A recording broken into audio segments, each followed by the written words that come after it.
Olá, meus amados irmãos, a paz do Senhor Jesus.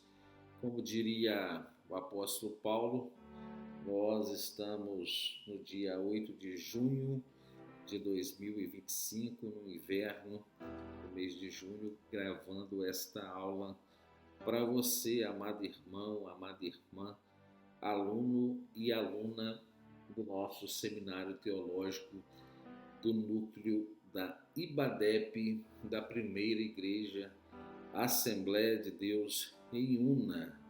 Quero deixar aqui todo o meu carinho por cada um de vocês, alunos, pela compreensão.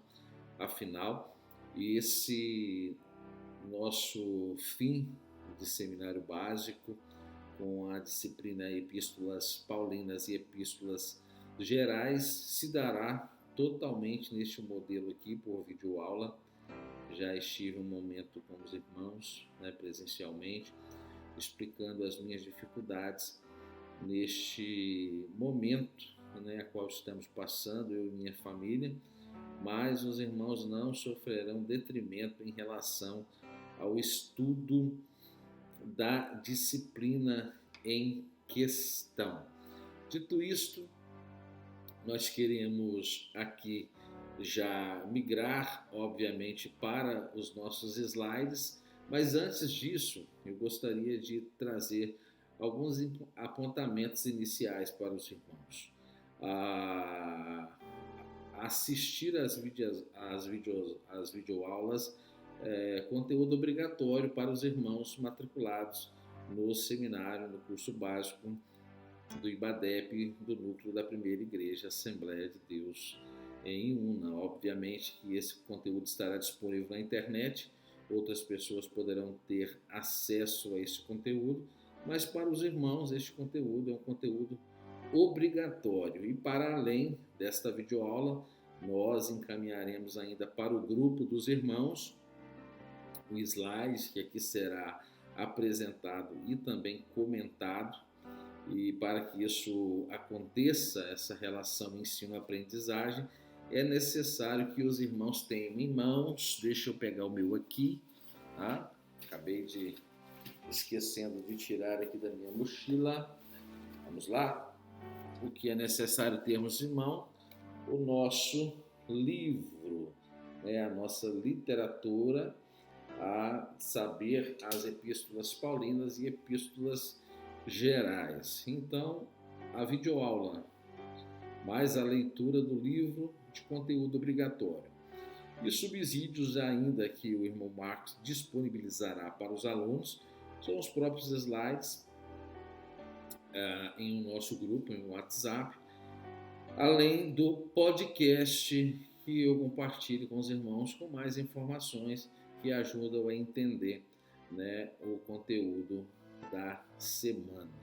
Essa semana nós vamos finalizar, ou melhor, nós já finalizamos as epístolas paulinas e vamos iniciar dentro das epístolas gerais, e nós falaremos acerca da carta escrita aos Hebreus e falaremos também da carta escrita pelo apóstolo Tiago aos dispersos na Ásia Menor, ok? Então eu desejo do fundo do meu coração que você tenha a mesma alegria que eu estou sentindo em fazer essa aula, que você também tenha a mesma alegria em assisti-la para a honra e glória do nosso Senhor e Salvador Jesus Cristo. Vamos a ela? Bom, nós já falamos, estamos estudando nesta última disciplina as epístolas paulinas e epístolas gerais. E nesse sentido, o capítulo 4, de 5 capítulos que estudaremos, trata das epístolas gerais. E aqui, para fins de curiosidade, eu já quero perguntar para você, aluna, você sabe o porquê desta nomenclatura epístolas gerais?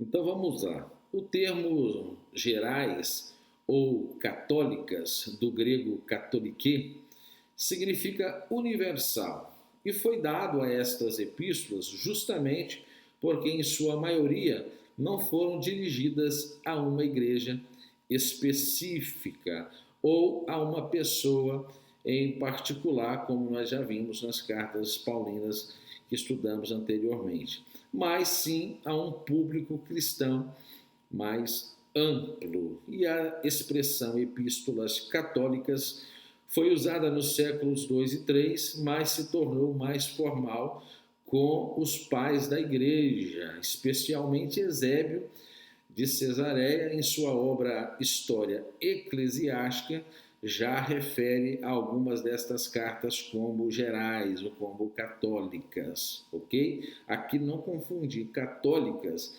com a Igreja Católica, né? E sim o termo católico, que tem como significado, como já vimos, gerais, ok?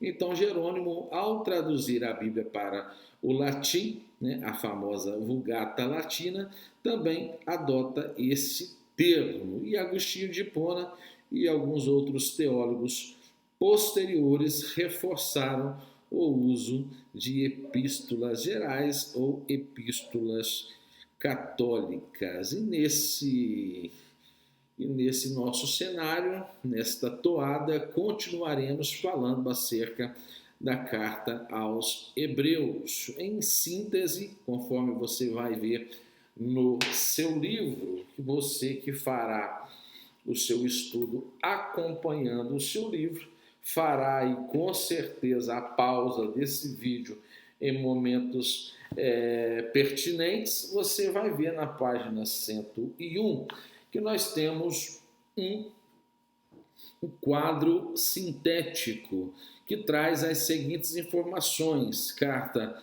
aos Hebreus, de autoria desconhecida, possível datação para essa escrita, cerca de 67 e 69 depois de Cristo. O tema é um melhor concerto.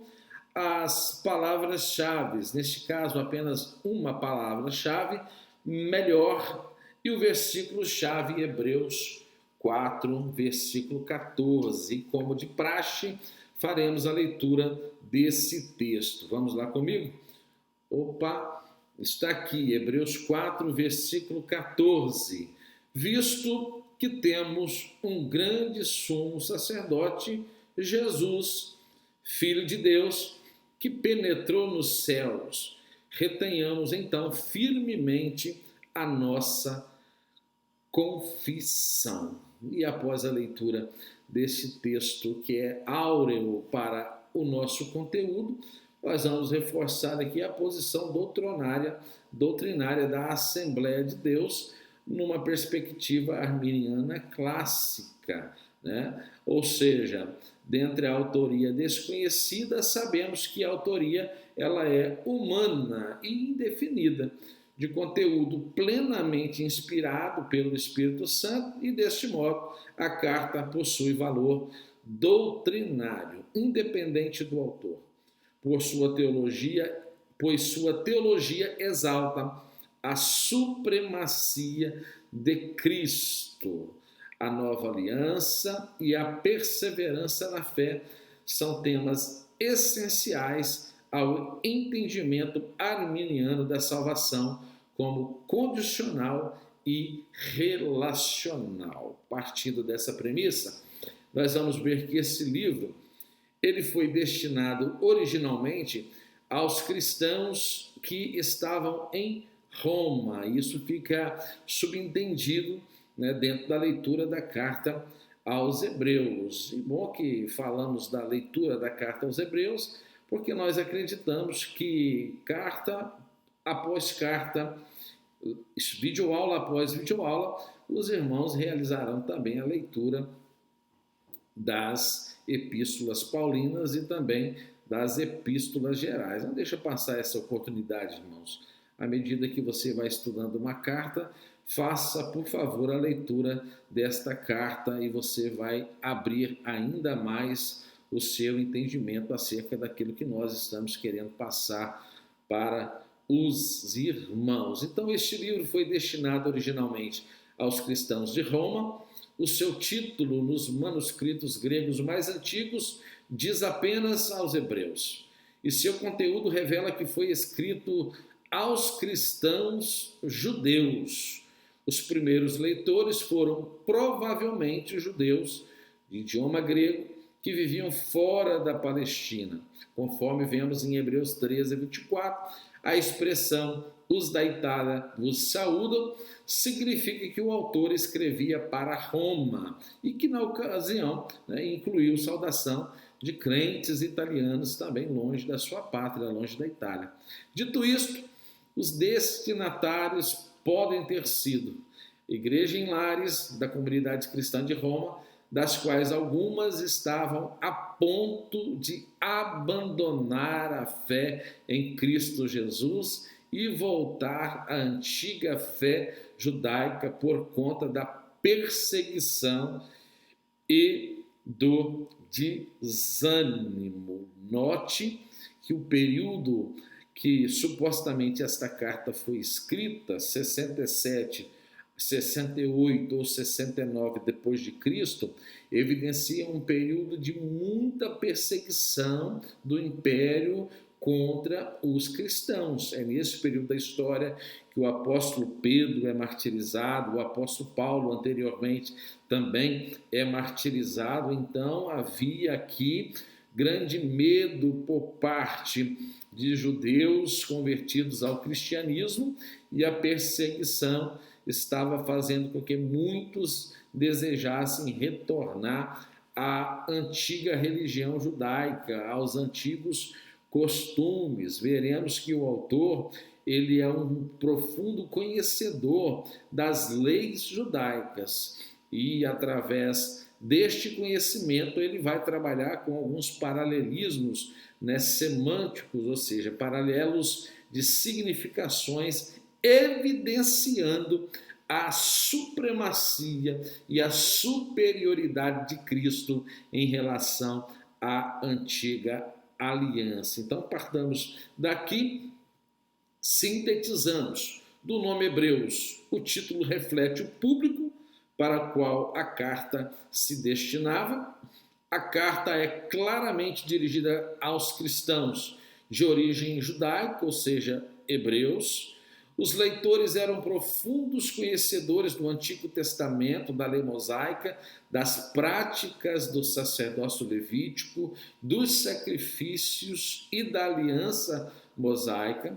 O conteúdo todo da epístola é uma comparação entre o judaísmo e a superioridade de Cristo e da nova aliança. É aquilo que já dissemos para os irmãos, os inúmeros paralelismos que encontraremos a partir do estudo, da leitura bem objetiva, analítica da carta aos Hebreus. Dito isto, uma coisa é certa: o autor escreveu na plenitude do Espírito Santo. Glória a Deus, com entendimento, revelação e principalmente autoridade apostólica. E é dentro desta premissa da autoridade apostólica que nós falaremos acerca da autoria. E aqui nós iremos citar Eusébio, grande historiador, Eusébio de Cesareia. Particularmente gosto muito dos escritos, das literaturas deste autor, tenho alguns aqui em casa e sempre me pego fazendo algumas leituras deste autor. Eusébio, historiador da igreja primitiva, cita o erudito Orígenes, dizendo: só Deus sabe quem realmente escreveu a epístola aos Hebreus. Não obstante a isto, a erudição, dentro de um resumo histórico, pode nos informar algumas informações, mas que não passam de ponderações teológicas ou especulações, melhor dizendo. A igreja ocidental, ou seja, a igreja de Roma e a igreja de Alexandria, na África, os cristãos não aceitam hebreus como de origem paulina. A igreja oriental, Alexandria e Antioquia, aqui uma boa parte, retomando a igreja ocidental, alguma parte da igreja da África não aceitavam hebreus como paulina, mas a igreja oriental, Alexandria e Antioquia, os cristãos desta igreja acreditavam que Paulo seria o autor desta carta, devido à autoridade apostólica que consta na leitura pormenorizada desta carta.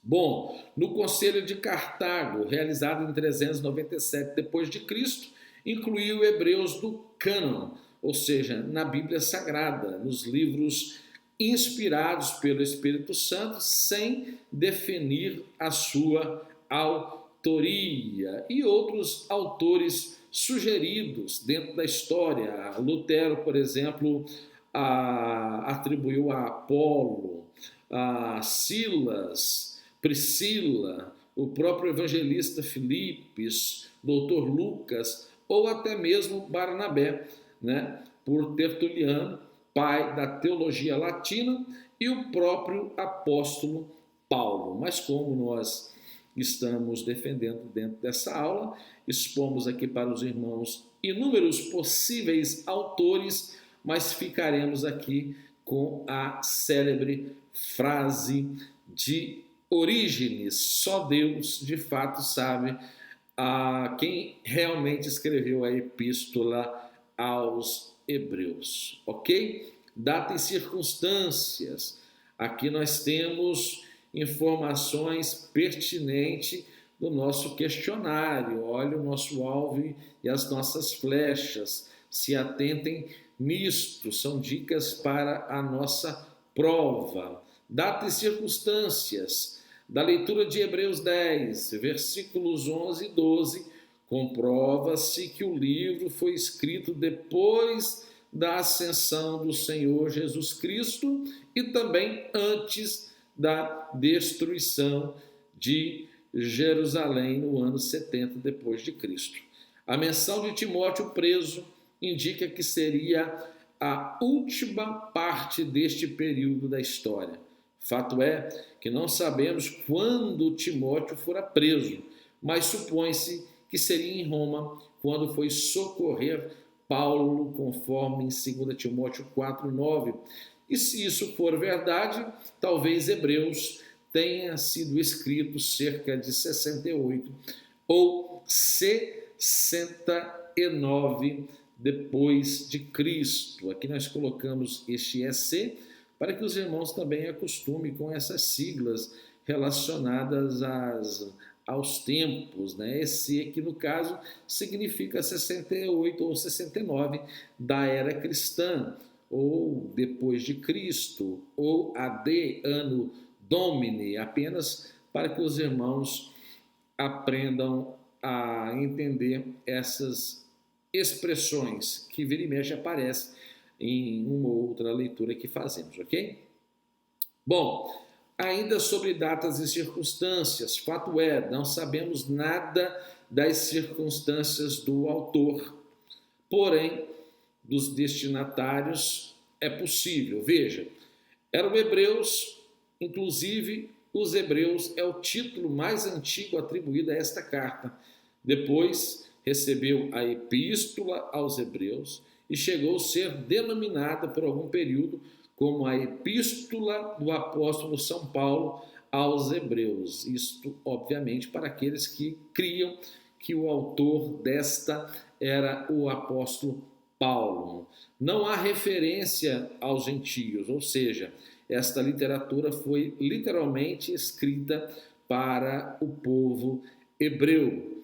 Estes hebreus estavam em grande perigo. Já dissemos para os irmãos que este perigo de 65, ou seja, essa década de 60 depois de Cristo, 60 a 70 foi um dos períodos de grandes perseguições no Império Romano para com os cristãos. Então eles estavam em grandes perigos, o de negarem a sua fé e violarem e voltarem para o judaísmo. Aqui teve um errinho de digitação, culpa do meu estagiário, ok?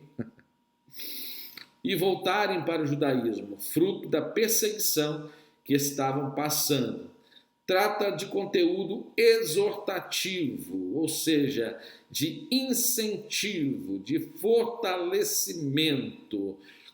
Confie no Senhor, que este é sim o mediador de um melhor pacto baseado sobre melhores promessas. Dito isto, a carta prova que o novo pacto é a realidade de que o antigo pacto é apenas sombra, conforme o texto de Hebreus capítulo 8, versículos 5 e 6. Bom, temos alguns temas relevantes a serem aplicados nesta epístola. Primeiro, Cristo é a pessoa inevitável, indispensável e perfeitamente ímpar. Tem um pastor, que me perdoe, eu não vou conseguir lembrar o nome deste pastor, que uma vez ministrando, até aqui mesmo em nossa igreja, em Una, aqui no estado do Espírito Santo, ele disse que o Senhor Jesus Cristo, ele é inevitável, né? E nós nos encontramos com ele agora de vontade própria, através do Espírito Santo, nos convencendo, ou nós nos encontraremos com ele no dia do julgamento final. Então, Cristo é a pessoa inevitável, indispensável e perfeitamente ímpar. A expressão é superior aparece 13 vezes nos 13 capítulos e evidencia que Jesus é superior a qualquer coisa ou pessoa. E, por fim, Jesus Cristo é o cumprimento de tudo o que o Antigo Testamento prometera. E, nesse sentido, abraçamos aqui o propósito. Hebreus foi escrita principalmente, como já dissemos, para judeus que estavam sob perseguição e esmorecimento, enfraquecimento, fé abalada. Nesse sentido, o autor tende a fortalecê-los na fé em Cristo Jesus, demonstrando cuidadosamente a superioridade e finalidade da revelação e redenção da parte de Deus em Jesus Cristo, ou seja, em Cristo estabeleceu-se um novo pacto. E dito isto, o autor anima os seus leitores. Até porque tudo aquilo que os hebreus tinham em mente em relação à religião judaica, o autor está apresentando que tudo aquilo eram sombras que se confirmaria e concretizaria na pessoa bendita de Cristo. Dito isto, exortaram-nos a manterem firme sua confissão de fé em Cristo Jesus até o fim, a prosseguirem para a maturidade espiritual e não volverem, ou seja, não retornarem ao estado de condenação, abandonando a fé em Cristo Jesus. Nesse sentido, abre-se uma visão panorâmica do livro. E aí nós aprendemos que Hebreus parece mais um sermão do que uma carta, do que uma epístola. O autor descreve sua obra como uma palavra de exortação. Isso está lá em Hebreus capítulo 13, versículo 22.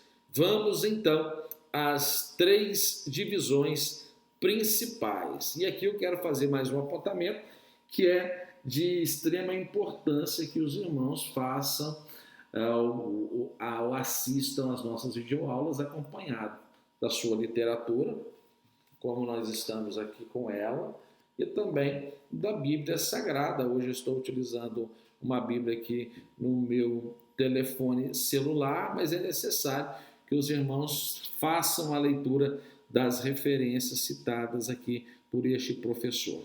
Então vamos às principais divisões deste livro. Primeiro, Jesus, o poderoso Filho de Deus, é declarado a plena revelação de Deus à humanidade.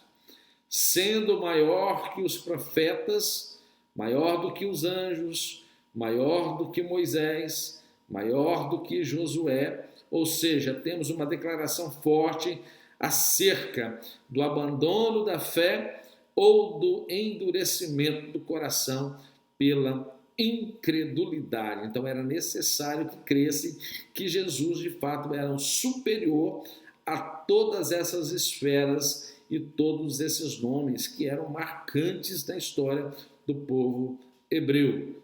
Segundo, Jesus é apresentado como sumo sacerdote, cujas qualificações, caráter e ministério são perfeitos e eternos. Aqui temos uma declaração forte sobre o decair na fé, ou seja, a imaturidade espiritual. Nós sempre falamos da necessidade de nós, enquanto cristãos, dia após dia, alcançarmos a nossa maturidade. Você já deve ter ouvido, aluno, em sala de aula, este professor, com fins ilustrativos apenas, dizer que chegar ao céu é como se todos os dias subíssemos um degrau, e não é por suas pernas longas, compridas, que você poderá galgar ali 2 ou 3 degraus por vez. É um degrau por vez. Ou seja, você amadurece naquele degrau, vive suas experiências naquele ambiente. E aí, cônscio, você galga o próximo degrau. Eis aí, né, uma síntese do viver cristão. Outrora, agora restaurados de um viver, né? Outrora no pecado, somos convidados a uma vida contínua de santificação até alcançarmos a nossa estatura de varão maduro, de varão perfeito. E por fim, a terceira e última divisão é uma admoestação. Aqui é aquele puxão de orelha, de modo enfático, a perseverarem na salvação, na fé, no sofrimento e na santidade. Difícil, né? Ficar firme na fé, no sofrimento, na adversidade, mas é isso que o escritor aos Hebreus está dizendo. Olha, vocês vão abandonar o cristianismo, né, a fonte de vida eterna, simplesmente para fugir da perseguição romana. Então é uma análise, é um exercício que deve ser feito para que nós não possamos incorrer em nenhum erro. Obviamente que sofrer todas as adversidades em prol deste Cristo, ainda assim é vantajoso. O próprio Cristo vai dizer: aquele que não abrir mão de pai, de mão, aquele que de irmãos, não sofrer por amor de mim, não é digno de mim. Então esses homens foram privilegiados dentro da história em poderem demonstrar o seu amor pela pessoa bendita de Jesus. Oh, glória! Que verdade maravilhosa nós alcançamos aqui nesse estudo nesta noite. E aqui nesse slide 2 pontos importantes para o nosso questionário, características especiais. 8 características afloram neste livro, ou seja, nesta epístola. Primeiro, no Novo Testamento é o único quanto à sua estrutura, ou seja, inicia com um tratado teológico, passeia, né, permeia por um sermão e, por fim, finaliza com uma carta. É o texto mais refinado do Novo Testamento, próximo ao grego clássico, ou seja, estilo alexandrino, excetuando os textos lucanos, né, que Lucas era um doutor e, por si só, de uma retórica perfeita, tinha uma excelente literatura. E aqui, esse estilo alexandrino é o que muitos eruditos abraçaram para defender a autoria não paulina, porque de nada alexandrino existia nas escritas paulinas, porque o estilo alexandrino é um estilo mais voltado para o grego clássico, platônico, aonde de fato existem esses exercícios reflexivos, né? Esses paralelismos. Então, quando o autor ele faz menção, por exemplo, de Josué, que conduziu o povo à terra prometida, e ele fala que Jesus é superior a Josué, porque Josué só conduziu, mas Jesus dá o repouso eterno, é um exercício reflexivo, é um pensamento platônico, é um pensamento alexandrino, ou seja, um pensamento que permeava os filósofos gregos. E é por isso que alguns eruditos já descartam a autoria paulina, porque o apóstolo Paulo ele era direto nas suas premissas e nas suas afirmativas. Ok? Terceiro ponto, é o único que desenvolve acerca do ministério sacerdotal de Jesus, que entra no mérito de que Jesus é o sumo sacerdote perfeito ali da ordem de Melquisedeque. Melquisedeque, dentro da Bíblia Sagrada, aparece como rei de Salém, sem uma origem e sem uma destinação final. Logo desaparece esta personagem de dentro da Bíblia Sagrada, evidenciando alguém que não tem início, nem meio, nem fim, o que o próprio Cristo se aplica dentro dessa natureza eterna do Messias. E nesse sentido, está dizendo que esse Jesus, como sumo sacerdote, ele é superior a Arão, porque Arão, mediante a lei mosaica, realizava seus sacrifícios diários e também os seus sacrifícios anuais, mas Jesus foi aquele que se entregou como sacrifício vivo, perfeito e eficaz. Aquele que Arão fazia só acobertava o pecado. O que Cristo nos proporcionou, ele liberta o homem do pecado e do juízo. Você pode glorificar o nome do Senhor Jesus por causa disso? Então, possuem ainda uma rica cristologia. Mais de 20 nomes e títulos são dados ao Messias. A palavra-chave é melhor, que, como já dissemos, aparece 13 vezes nos 13 capítulos desta carta. Contém o principal capítulo acerca da fé, Hebreus capítulo 11, ora, o que é a fé, senão o firme fundamento das coisas que se esperam e a prova daquilo que se não vê. Então, o capítulo 11 é o principal capítulo que fala acerca da fé. Também está repleto de alusões ao Antigo Testamento através das tipologias, ou como eu disse para os irmãos, através dos paralelismos que nós encontramos dentro da carta aos Hebreus. E por fim, adverte mais que qualquer outro escrito do Novo Testamento contra os perigos da apostasia espiritual, ou seja, do decair na fé. E uma leitura bem analítica desses 13 capítulos, vão permitir os irmãos um melhor entendimento para cada um desses pontos. Infelizmente, nós não temos aqui tempo para poder dissertar acerca de cada um desses pontos, e até porque estamos em um curso de natureza básica, em outro momento, em um curso intermediário ou avançado, nós poderemos falar um pouco mais aprofundado de cada um desses pontos. Ou, se os irmãos tiverem curiosidade, os irmãos têm o telefone do irmão Marcos, podem fazer contato conosco. Amém? Pode mandar mensagem através do próprio YouTube, onde esse vídeo vai ser postado ali nos comentários. Eu já quero aproveitar para os alunos, né? Inscreva ali no canal para que assim que eu publicar a aula, os irmãos já recebam, né, a notificação de que tem um material ali de seu interesse, ok? Bom, informação importante.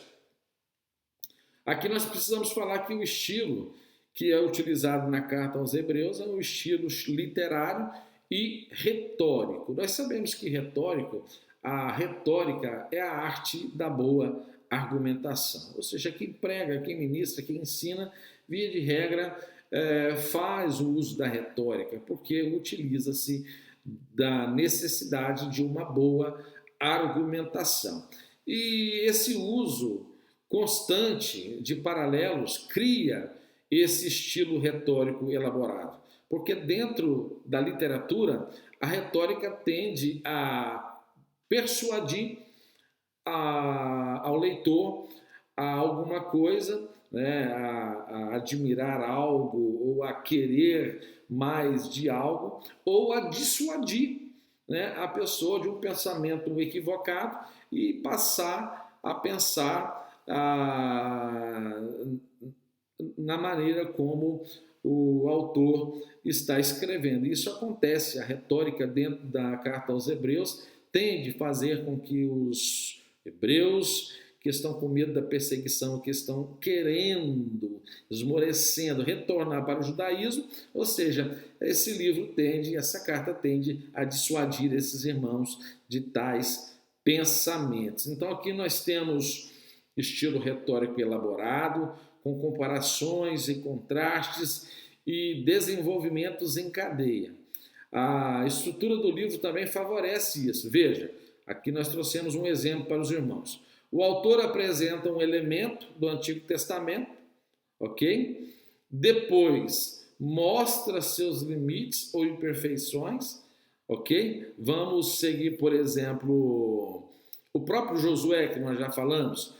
Josué foi usado após a morte de Moisés para conduzir o povo atravessando o Jordão e chegar até a terra prometida. Não é isso? Então essa é a primeira premissa. Apresenta um elemento do Antigo Testamento, Josué conduzindo o povo à terra prometida.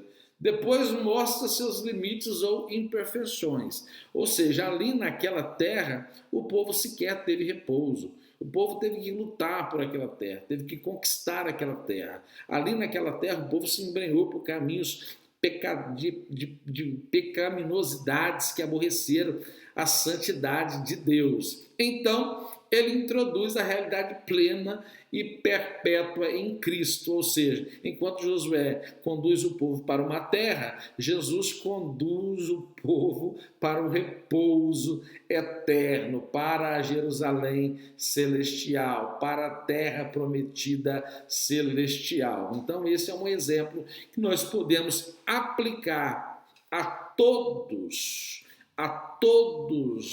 os modelos aí de retórica utilizada pelo escritor aos Hebreus.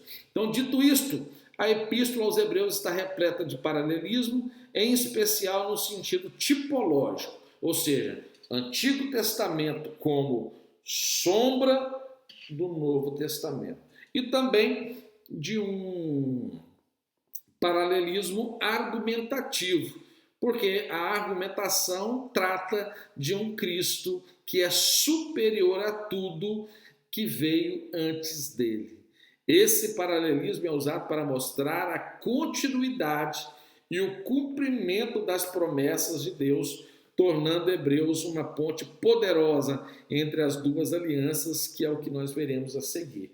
E, obviamente, quando eu disse coisas que vieram antes de Cristo, eu estou falando do Antigo Testamento, que veio antes do Cristo encarnado, porque nós já ensinamos noutras oportunidades de que Cristo ele possui as características da deidade, dentre elas a eternidade, ele subsiste eternamente, então nada aconteceu antes dele, né? Só para os irmãos entenderem que nós estamos falando da antiga aliança e que após, né, o verbo encarnado, ele veio então demonstrar o motivo da sua superioridade. Então Cristo é o resplendor da glória de Deus. A epístola aos Hebreus compara Jesus Cristo com o antigo pacto e o apresenta como o cumprimento de todas as promessas messiânicas. Tal comparação visa demonstrar a superioridade de Cristo sobre tudo quanto o Antigo Testamento tem a oferecer. Logo, o tema recorrente é Jesus superior. Veja o comparativo. Jesus é superior aos profetas. Afinal, os profetas foram criados. tinham uma revelação parcial, eram adoradores, anunciadores do Messias, né? Vaticinavam acerca do advento do Messias.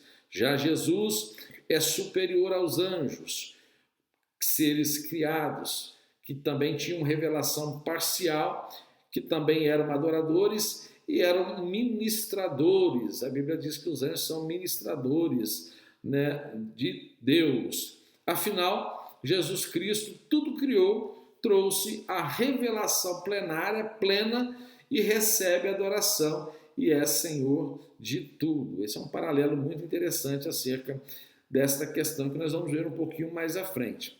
Bom, atente então aqui nesse quadro, dá um pause na sua aula para que você possa fazer a leitura e também verificar as referências aqui colocadas. Cristo superior aos anjos, Hebreus 1:4. Não podemos ignorar a importância dos anjos na história do povo de Deus, seja relacionando individualmente com a própria nação, ou seja, não podemos ignorar a importância dos anjos na história do povo de Deus, seja relacionando individualmente ou com a própria nação. Não obstante, tenhamos a certeza de que esses são espíritos ministradores que atuam em favor dos que hão de herdar a vida eterna. Hebreus vai dizer que os anjos são espíritos ministradores. Salvo engano, 5, vai nos dizer de que nós, seres humanos, fomos criados um pouco abaixo dos anjos, ou seja, assim como nós, os anjos também são criaturas. E Jesus Cristo, ele é o Criador. Através dos anjos, recebemos em alguns momentos do Antigo Testamento uma revelação parcial. Em Cristo, a revelação plenária, completa, plena. Os anjos, mensageiros. Cristo é o Filho. Os anjos nada lhes são sujeitos. Em Cristo, todas as coisas lhes são sujeitas. Os anjos, como eu já disse, são adoradores. Jesus, ele recebe a adoração. Não foi isso que aconteceu com João, lá no Apocalipse, quando ele está ali naquela visão, ele se prostra diante do anjo e o anjo diz o que para João? Levanta, João, adora a Deus, ou seja, porque os anjos não recebem adoração. E os anjos, como nós já dissemos, são ministradores que atuam em favor dos que hão de herdar a vida eterna. E o Senhor Jesus Cristo é o Senhor de tudo. Dito isto, eis a superioridade de Cristo. E seguindo, veremos o Cristo como superior a Moisés, como superior a Arão, e além do perigo da apostasia e do destino do repouso para o povo de Deus. Bom, aqui um outro quadro também que ficou um pouco pequeno, e então os irmãos depois dão pausa para que você possa fazer essa leitura com bastante cuidado. Eu, particularmente, nem sei se eu vou conseguir fazer essa leitura, tá, irmãos? Porque eu não mandei fazer o meu óculos, a qual eu necessitaria. Mas vamos ver, nós temos aqui um tema, nós temos aqui o Antigo Testamento, nós temos o Novo Testamento e nós temos algumas informações e as referências bíblicas e algumas observações. Então vamos ver, ó, Cristo é superior a Moisés. Moisés era servo fiel na casa de Deus. Já Jesus, o Cristo, é filho sobre a casa. A referência está em Hebreus capítulo 3, versículo 1:8. Moisés é um tipo de fidelidade e mediador da lei. Cristo é o Filho e fundador da casa com sua autoridade. Repouso para o povo de Deus em relação a Josué.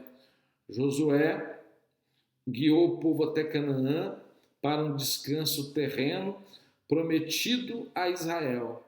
Já Jesus nos promete um repouso eterno e espiritual.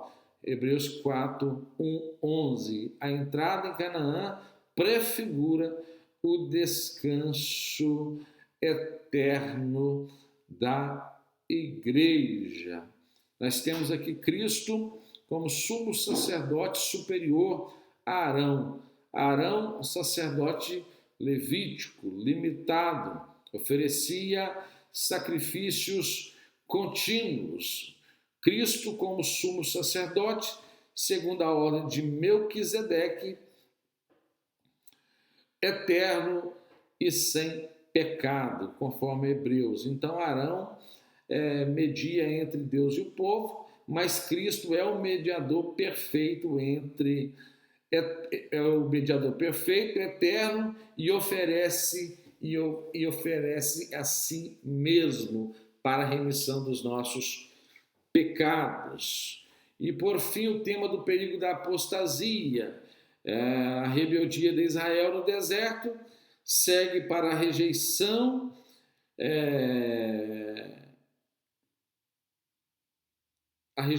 constante de Cristo como a revelação da verdade.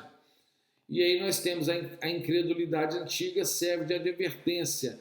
Hebreus é um alerta acerca deste tema para os cristãos.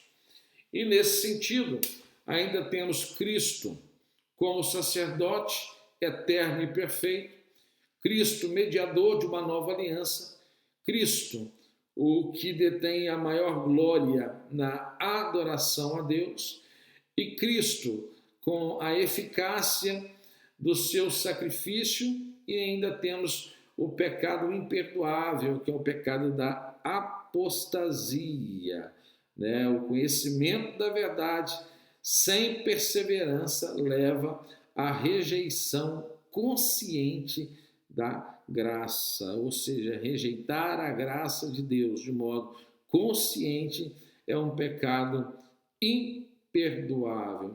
Há possibilidade real de apostasia, um salvo pode sim perder ou rejeitar a fé com pleno conhecimento, além de inúmeras outras informações acerca do tema e da superioridade de Cristo Jesus. Bom, falaremos então acerca de alguns elementos essenciais da fé, conforme Hebreus capítulo 11, versículo 1. Nós já falamos aqui para os irmãos, a fé, conforme a palavra de Deus, é a condição básica para ser salvo e receber de Deus auxílio em todos os aspectos. É a base, o firme fundamento, a esperança das coisas que se esperam, é a convicção, é a prova daquilo que se não vê. Nesse sentido, o autor busca dentro da história do povo hebreu homens que viveram pela fé. Veja, Abraão teve sua fé caracterizada pela obediência irrestrita ao Senhor. Noé recebeu uma revelação especial de Deus relativa ao dilúvio, ignorado pelo povo, acreditado por Noé. Enoque agradou Deus com tanta sabedoria que o Senhor o levou para si. E Abel, aos olhos de Deus, ofereceu um sacrifício de maior valor.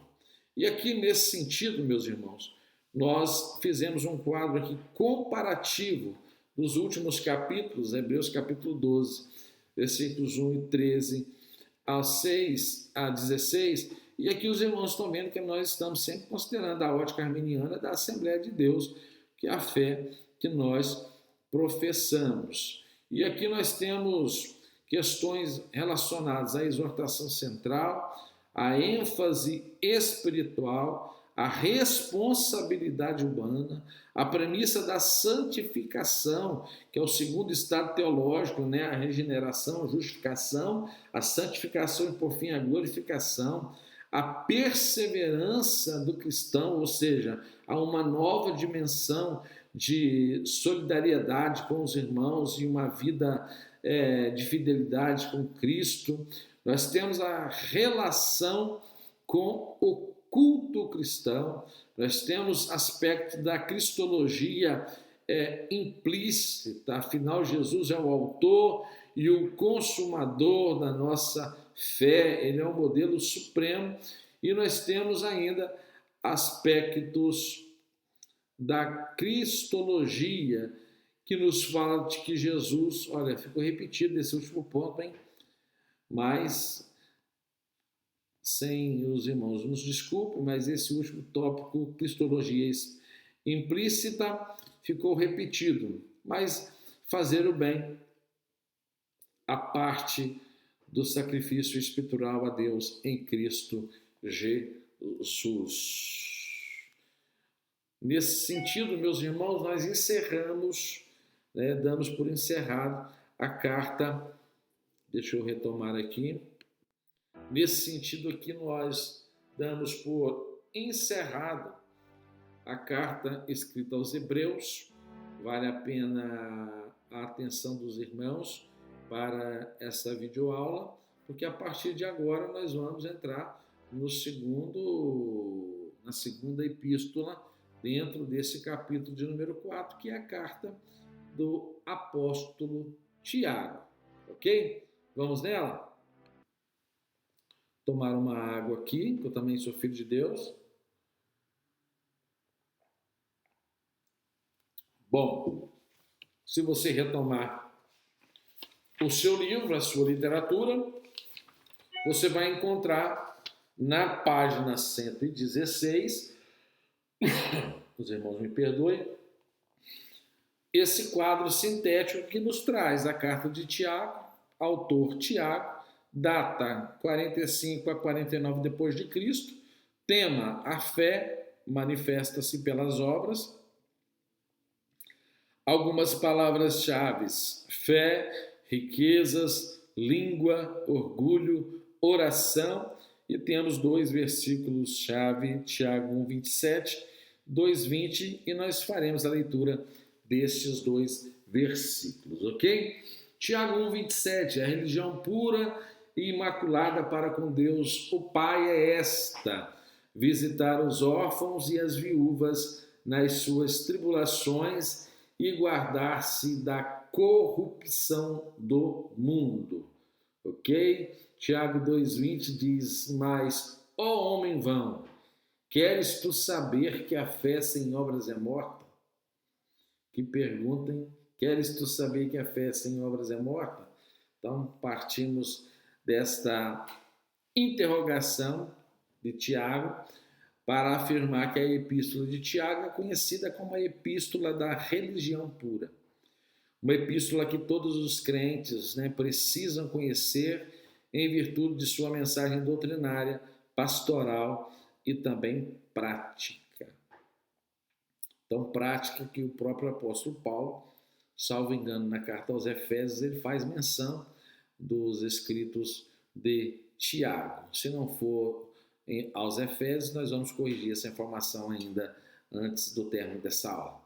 Bom, Tiago também é conhecida, a carta escrita por Tiago também é conhecida como Epístola Universal, porque foi escrita originalmente para uma comunidade maior que uma igreja local.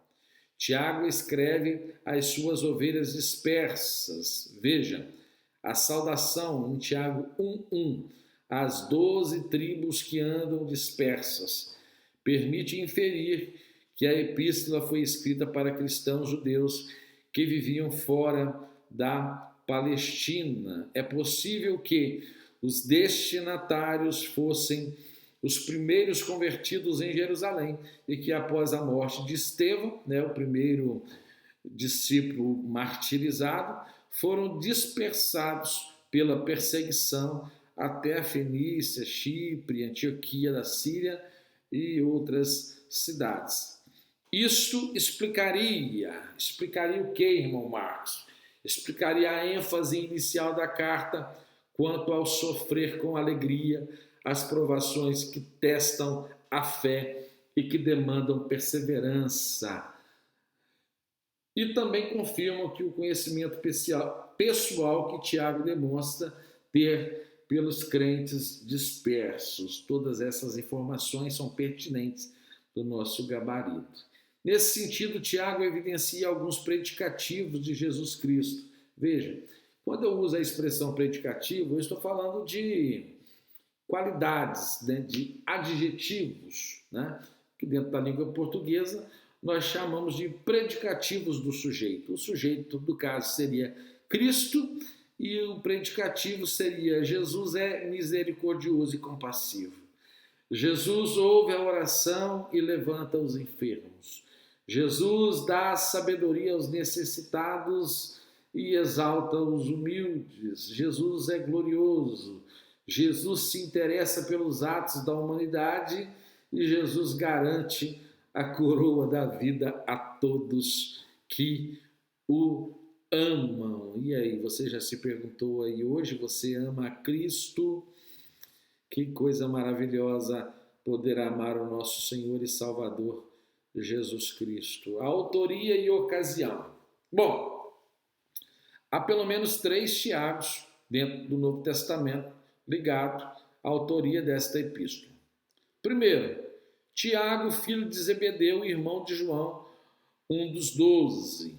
E aqui nós já descartamos, dentro de uma análise da erudição de alguns artigos, até porque você já sabe que Tiago, irmão de João, né, um dos filhos do trovão, né, ele foi o primeiro apóstolo de Jesus a ser martirizado. A Bíblia diz que naqueles dias, Atos dos Apóstolos registra esse evento. Naqueles dias, Herodes levantou a mão contra alguns da igreja e matou a Tiago, irmão de João. Então esse foi morto e por isso não é lhe atribuído a autoria desta carta. Depois nós temos Tiago, filho de Alfeu, também um dos 12, talvez um dos apóstolos com menores proeminências dentro da história dos apóstolos de Cristo Jesus. Dito isto, a erudição também o descarta. E, por fim, nós temos aquele a qual a erudição aceita, o Tiago, o irmão do Senhor Jesus Cristo. A tradição cristã atribuiu a Tiago, o irmão do Senhor, a autoria humana desta epístola. A Bíblia revela que durante o ministério de Jesus, Tiago e seus irmãos não criam que Jesus, seu meu irmão mais velho, era o Messias. Somente após a ressurreição, eles passaram a crer em Jesus. Vide 1 Coríntios 15, 7.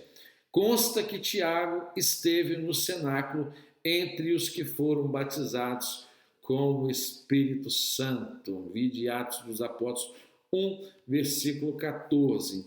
E ainda sobre a autoria, seu ministério e atuação consta, ele presidiu o concílio em Jerusalém, em Atos 15, quando o apóstolo Paulo sobe até Jerusalém para discutir questões relacionadas à circuncisão, que alguns irmãos acreditavam que os gentios, quando aceitavam o cristianismo, eles ainda necessitavam passar por alguns processos relacionados ao judaísmo, não é isso?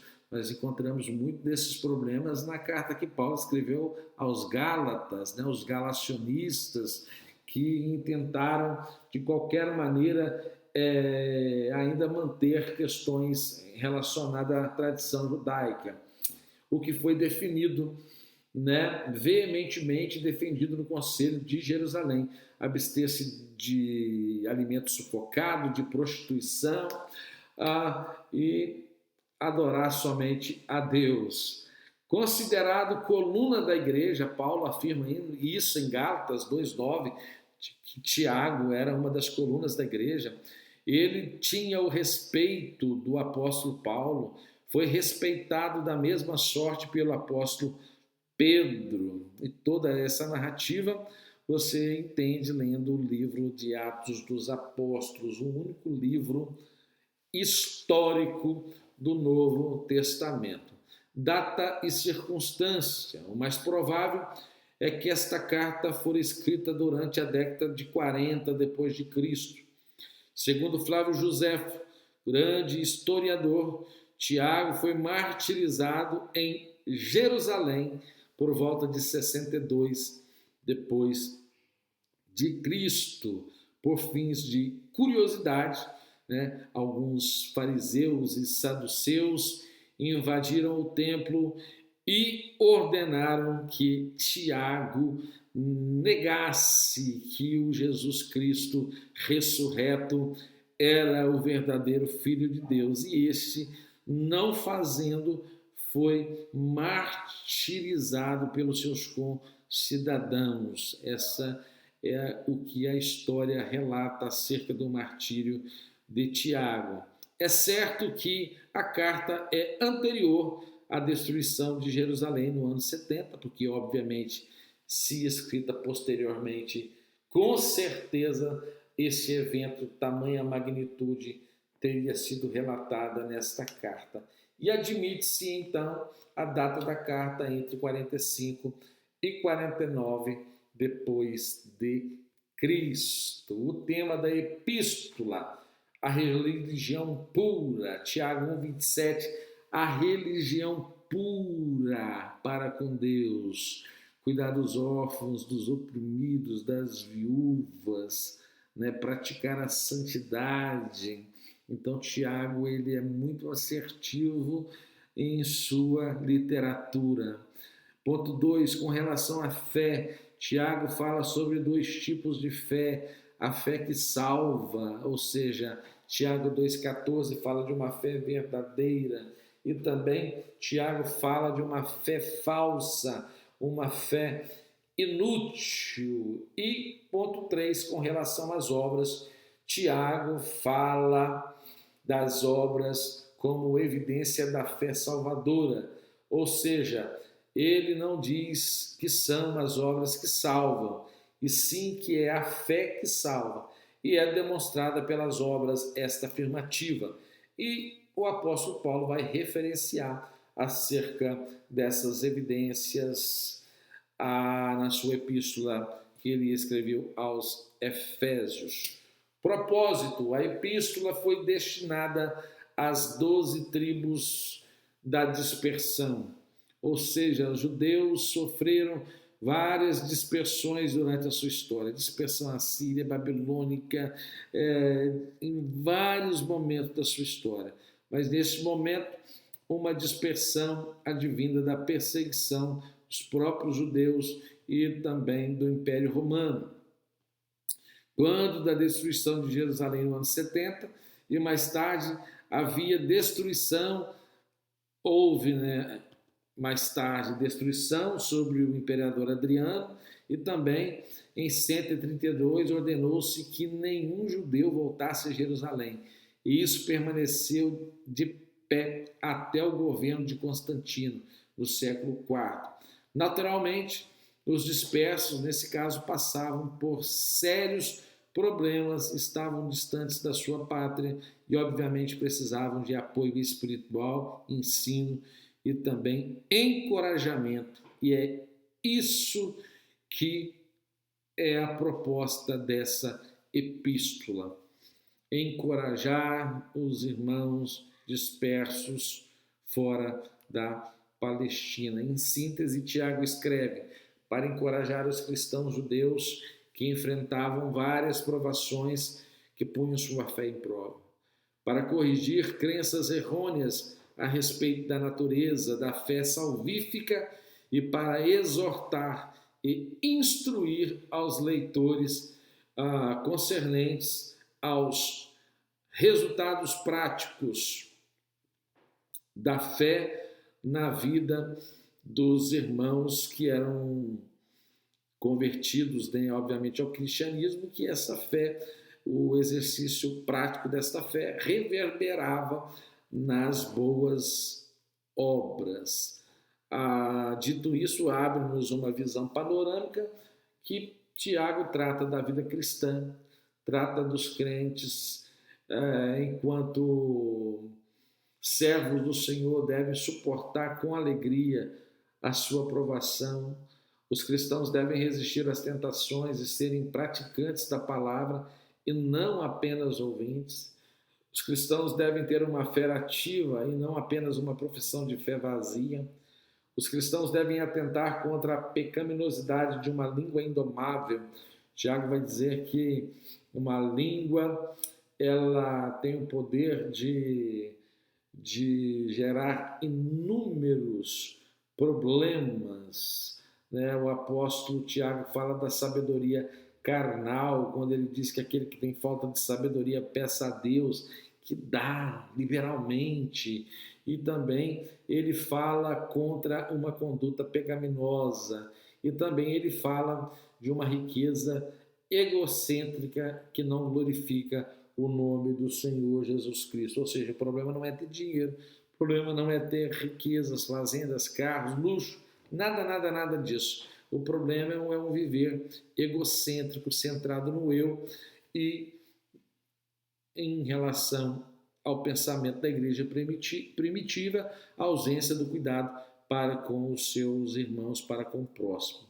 Continuando, Tiago encerra ressaltando a paciência, a oração e a restauração dos desviados.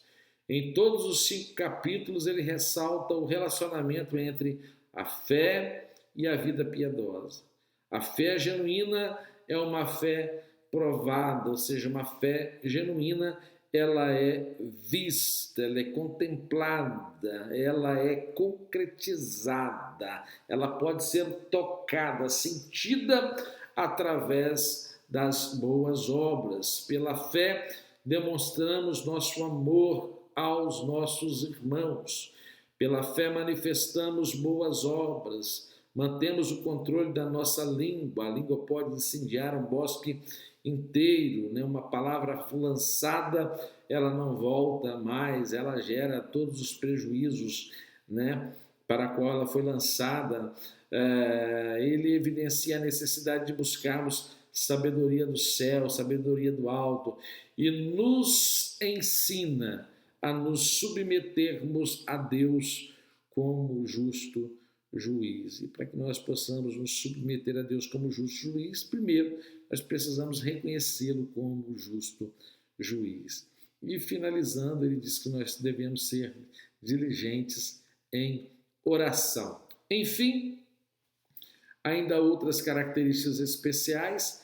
É provável que tenha sido o primeiro livro do Novo Testamento a ser escrito. Contém apenas 2 referências nominais a Cristo, contudo, há nela mais alusões aos ensinos de Jesus do que todas as demais cartas do Novo Testamento. Aqui temos 15 referências ao Sermão do Monte, mais da metade dos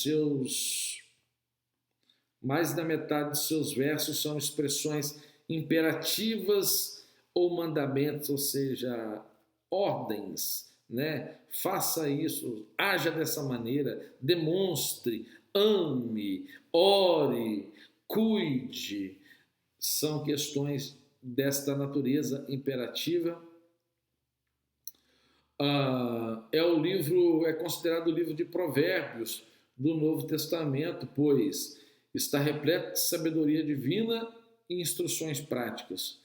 Está escrito em estilo sucinto, objetivo, diretos e com analogias, ou seja, uma figura de linguagem onde há comparações, né, realistas. Tiago é um hábil observador dos fenômenos naturais e da natureza humana. Ele extrai lições da primeira para desmascarar a última e destaca o seu relacionamento entre a fé e obras. Por fim, ele é considerado o Amós, né, o boieiro, né, do Antigo Testamento. Ele é considerado o Amós do Novo Testamento, pois trata com firmeza aspectos de injustiça social, que também era o alvo do nosso profeta do Velho Testamento, Amós. Bom, irmãos, aqui nós encerramos, né, a nossa 4ª aula, né? Já vamos subir daqui a pouquinho para o YouTube. Eu não sei que horas que você vai acender a este vídeo. Então, que você possa ter uma boa manhã de estudo, uma boa tarde de estudo, uma boa noite de estudo, uma boa madrugada de estudo, porque de certo, você é conteúdo obrigatório, você estudará, ok? Vamos retomar comigo aqui mais um pouquinho?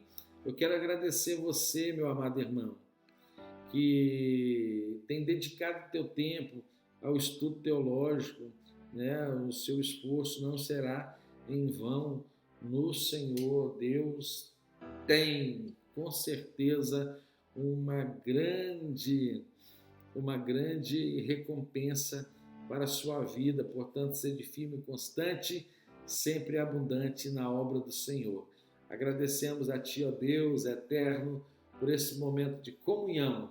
Abençoa teus filhos, a todos os espectadores que virão esse vídeo em algum momento do tempo, que o Senhor possa abençoá-los com essa palavra poderosa. Fiquem todos com Deus.